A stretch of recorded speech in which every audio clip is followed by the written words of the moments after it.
Did you know that the United Nations was born out of a desperate desire to prevent another world war? Welcome to Unboxd Origins. I'm Howie, your resident science geek and accidental trivia sponge. And I'm Wyatt.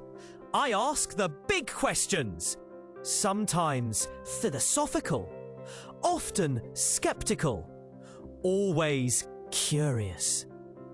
Today, we're digging into how did the United Nations change global governance? So let's set the stage. The United Nations was officially established in 1945, right after the devastation of World War II.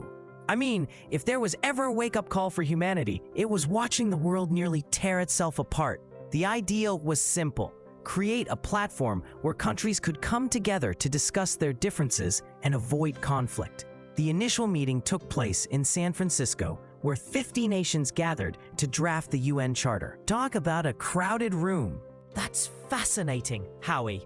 But why did it take a catastrophic war to get nations to agree on something like this? Surely they could have seen the benefits of cooperation before the world went up in flames.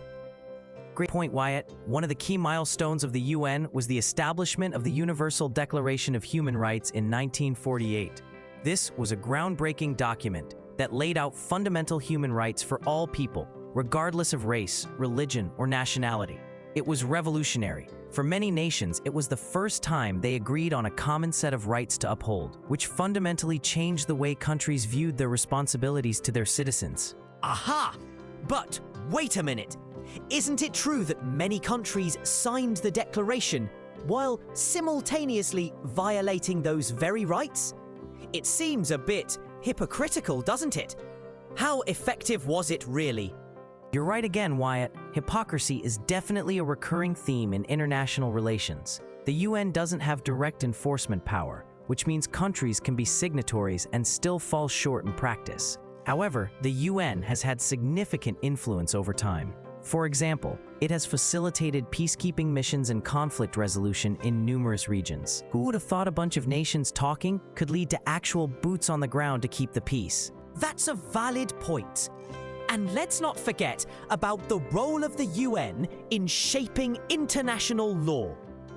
The establishment of various agencies, like the World Health Organization and UNESCO, has led to coordinated efforts in health, education, and cultural preservation. But can we really say that the UN is changing global governance? Or is it more of a facilitator of existing power structures? The age-old question of power dynamics. While the UN has made strides in promoting cooperation, it's also been criticized for being dominated by a few powerful nations, particularly through the Security Council. The veto power held by the 5 permanent members can sometimes stifle collective action. Yet, the very existence of the UN has created a platform for dialogue that was absent before its creation. So why does all of this matter? The United Nations represents a significant shift in how nations interact. It's a collective effort to foster peace, security, and cooperation on a global scale. While it may not be perfect, it's become an essential part of the global governance framework. Indeed, Howie. The UN embodies humanity's aspiration for collaboration and understanding, even amid its imperfections. It's a reminder that working together, despite our differences, is vital for a sustainable future. If you enjoyed this episode, don't forget to like, subscribe, and share the knowledge.